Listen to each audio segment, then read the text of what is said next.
এই ঘটনাটা আমাকে বলেছিলেন একজন পুলিশ অফিসার। নাম প্রকাশ করতে চাননি, শুধু বলেছিলেন, এই কেসটা যদি ফাইলে থাকত মানুষ বিশ্বাস করত না। ঘটনাস্থল বাংলাদেশের এক প্রত্যন্ত গ্রাম, নাম চন্দ্রডবা। এই গ্রামে একটা অদ্ভুত নিয়ম ছিল। সন্ধ্যার পর কেউ শীষ দেয় না, কারোর নাম ধরে ডাকে না, আর সবচেয়ে বড় কথা, কেউ কবরস্থানের পাশ দিয়ে হাঁটে না। কারণ কবরস্থানের পেছনে ছিল একটা জায়গা যেটাকে সবাই বলতো কালো মাটির টিলা। ওখানে দাঁড়ালে মোবাইল বন্ধ হয়ে যায়, ঘড়ি থেমে যায়, আর মানুষ বদলে যায়।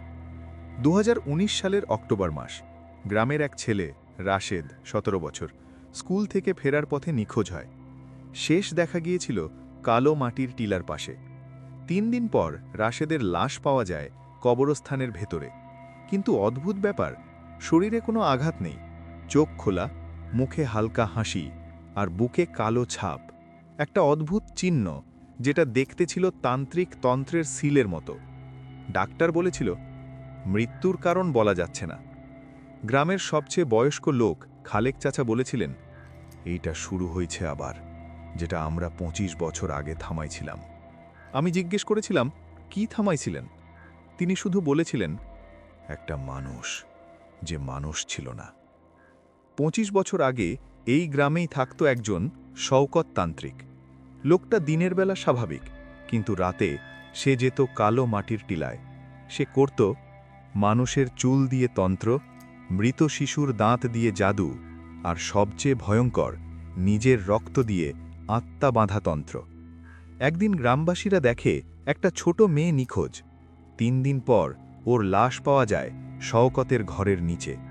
তারপর যা হওয়ার তাই, গ্রামের লোকেরা তাকে ধরে কালো মাটির টিলায় নিয়ে গিয়ে জ্যান্ত পুড়িয়ে মারে। মরার আগে শওকত শুধু একটাই কথা বলেছিল, আমি মরব না, আমি মাটিতে ঢুকব। রাশেদের মৃত্যুর পর আরও ২ জন নিখোঁজ হয়, একজন মাহিন ২২ আর একজন শিলা ১৯। ৩ জনের সবার বুকে একই কালো তন্ত্রচিহ্ন। পুলিশ তদন্ত শুরু করে, কিন্তু গ্রামে কেউ কথা বলে না। একদিন রাতে একজন কনস্টেবল ডায়েরিতে লেখে, আমি আজ টিলার দিকে তাকিয়েছিলাম, ওখানে একজন দাঁড়িয়েছিল, আগুনে পোড়া মুখ, কিন্তু সে হাসছিল। পরদিন সেই কনস্টেবল চাকরি ছেড়ে গ্রাম ছাড়ে। তারপর থেকে সে পাগল। আমি যখন এই কেস নিয়ে গ্রামে যাই, রাত কাটাই খালেক চাচার বাড়িতে। রাত ৩টের সময় ঘুম ভেঙে যায়। ঘরের কোণে দেখি কেউ দাঁড়িয়ে। মুখ দেখা যায় না, শুধু একটা কণ্ঠ, তুমি তো আমার গল্প শুনতে এসেছ, তাহলে আমার বাড়িতেও এসো। আমি নড়তে পারছিলাম না। সকালে উঠে দেখি আমার পায়ের তলায় কালো মাটির দাগ। আমি তখন বুঝে যাই, এই গল্প এখন আর শুধু গ্রামের না, এই গল্প আমারও হয়ে গেছে। রাশেদ, মাহিন আর শিলার মৃত্যুর পর গ্রামটা আর আগের মতো ছিল না। দিনের বেলা মানুষ চলাফেরা করত, কিন্তু সূর্য ডোবার আগেই সব দরজা জানালা বন্ধ হয়ে যেত, কারণ সবাই জানত রাত নামলে কালো মাটির টিলা জেগে ওঠে। ডিএসপি আরিফ হোসেন এই কেসের দায়িত্ব পান। তিনি প্রথম দিনই বলেছিলেন, এটা সাধারণ খুন না, এটা একটা চলমান অভিশাপ। গ্রামে ঢোকার পর তিনি লক্ষ্য করলেন, কুকুর রাতে ডাক দেয় না, পাখি টিলার কাছে ওড়ে না, আর সবচেয়ে অদ্ভুত, মোবাইল সিগন্যাল শুধু ওই জায়গাতেই নেই। থানার পুরনো ফাইল ঘেটে আরিফ সাহেব পেলেন ১৯৯৮ সালের একটা রিপোর্ট। রিপোর্টে লেখা, শওকত তান্ত্রিকের মৃত্যু নিশ্চিত করা যায়নি, দেহ পাওয়া যায়নি, শুধু পোড়া মাটির স্তূপ। তার মানে শওকত সত্যিই মাটিতে ঢুকে গেছে। এক রাতে পাহারার সময় একজন পুলিশ সদস্য, কনস্টেবল জুয়েল, টিলার দিকে টর্চ ফেলতেই যা দেখে, মাটির ভেতর থেকে একটা হাত বের হয়ে আসে। কিন্তু সেটা কোনো মানুষের হাত না, কালো, পোড়া, নখগুলো লম্বা। সে চিৎকার করে পড়ে যায়। সকালবেলা তাকে পাওয়া যায় পোস্টের পাশে বসে থাকতে, চোখ খোলা, কিন্তু মুখ দিয়ে শুধু একটা কথা বের হয়, মাটি ডাকছে। আমি খালেক চাচাকে চাপ দিলে শেষ পর্যন্ত তিনি সব বলেন। ২৫ বছর আগে শওকতকে মারার রাতে একটা বড় ভুল হয়েছিল। গ্রামবাসীরা তাকে জ্যান্ত পোড়ালেও তার তান্ত্রিক তাবিজ খুলে ফেলেনি, আর সেই তাবিজেই ছিল তার আত্মা বাঁধা। আগুনে শরীর পুড়েছে, কিন্তু আত্মা ঢুকে গেছে কালো মাটির টিলার ভেতরে। আরিফ সাহেব সিদ্ধান্ত নিলেন, এই অভিশাপ থামাতে হবে তন্ত্র দিয়েই। তিনি খুঁজে বের করলেন একজন নির্ভীক মানুষ, মৌলভী সিদ্দিক হুজুর, যিনি তন্ত্র আর ঝাড়ফুঁক দুটোই জানতেন। হুজুর শুধু একটাই কথা বললেন, এইটা কোনো জিনের কাজ না, এটা মানুষের লোভের কাজ, আর মানুষের লোভ জিনের থেকেও ভয়ঙ্কর। তদন্ত চলার মধ্যেই আর একটা ঘটনা। গ্রামের এক শিক্ষক মেহেদি স্যার এক সন্ধ্যায় বাড়ি ফেরেননি। সকালে তাকে পাওয়া যায় কালো মাটির টিলার মাঝখানে, চারপাশে তন্ত্রচিহ্ন, মাটিতে লেখা আর 2 জন। গ্রামের মানুষ আতঙ্কে ভেঙে পড়ে।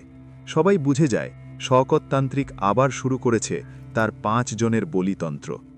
মৌলভী সিদ্দিক হুজুর ব্যাখ্যা করলেন, এই তন্ত্রের নাম 5 দেহ পুনর্জন্মতন্ত্র।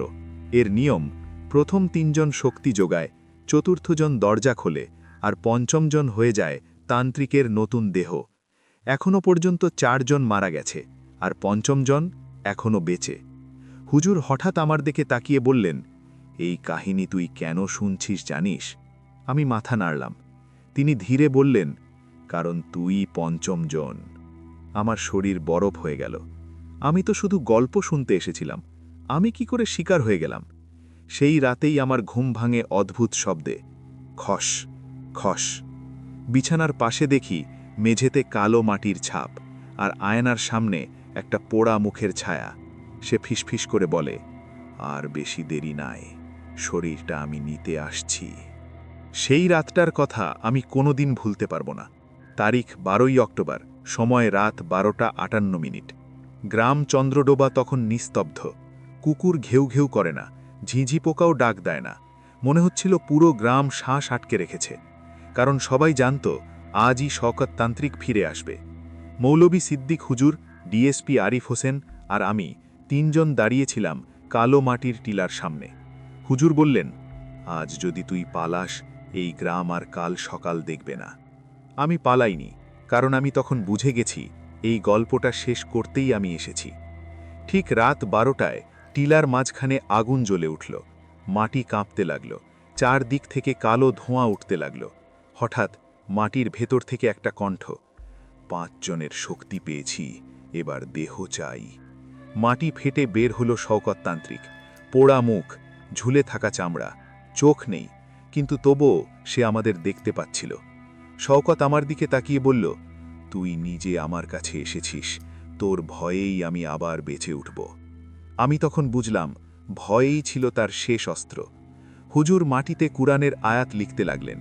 আরিফ সাহেব বন্দুক তাক করলেন, কিন্তু গুলি ছোড়ার আগেই শওকত হাত তুলল। আরিফ সাহেবের শরীর হাওয়ায় উঠে গেল, দেয়ালে আছড়ে পড়লেন। হুজুর চিৎকার করলেন, তোর ভয় কাটাতে হবে এখনই। আমি চোখ বন্ধ করলাম। মনে পড়ল আমার মায়ের কথা, আমার বাবার কথা, আমার জীবনের সব স্বপ্ন। আমি চিৎকার করে বললাম, তুই আর কিছুই না, তুই শুধু একটা মৃত মানুষ। শওকত থমকে গেল। ঠিক তখনই মৌলভী সিদ্দিক হুজুর নিজের ছুরি বের করলেন। তিনি বললেন, এই অভিশাপ শেষ করতে একজনকে আজ মরতেই হবে। আমি চিৎকার করলাম, না, কিন্তু তিনি হাসলেন। তারপর নিজের বুকের ওপর ছুরি বসালেন। রক্ত মাটিতে পড়তেই টিলা কেঁপে উঠল। শওকত আর্তচিৎকার করল, না, আমার দরজা বন্ধ হচ্ছে। এক বিকট আলো, এক প্রচণ্ড শব্দ, আর তারপর নীরবতা। সব শেষ। সকালবেলা গ্রামবাসীরা টিলার কাছে এসে দেখে কালো মাটির টিলা নেই, ওখানে শুধু সাধারণ মাটি। শওকততান্ত্রিকের কোনো চিহ্ন নেই, হুজুরের দেহও পাওয়া যায়নি, শুধু পড়েছিল একটা পোড়া তাবিজ। গ্রামের সবাই বলল, অভিশাপ শেষ। আমি গ্রাম ছাড়ার দিন ডিএসপি আরিফ সাহেব আমাকে বললেন, এই কেস ফাইলে যাবে না, কারণ মানুষ জানলে ভয় পাবে। আমি মাথা নেড়ে চলে এলাম। কিন্তু 3 মাস পর রাতে ঘুম ভাঙে আমার। ঘরের কোণে দেখি একটা ছায়া দাঁড়িয়ে। সে ধীরে ধীরে বলে, একটা তন্ত্র থামলে আর একটা শুরু হয়। আমি আলো জ্বালালাম, কেউ নেই, কিন্তু আয়নার সামনে আমার পায়ের নিচে কালো মাটির দাগ। আমি তখন বুঝে যাই, এই গল্প আমি বানাইনি, এই গল্প আমাকে বানিয়েছে। আর আজ যেহেতু তুমি পুরোটা শুনে ফেলেছ, এই গল্পটা এখন তোমার সাথেও লেগে রইল।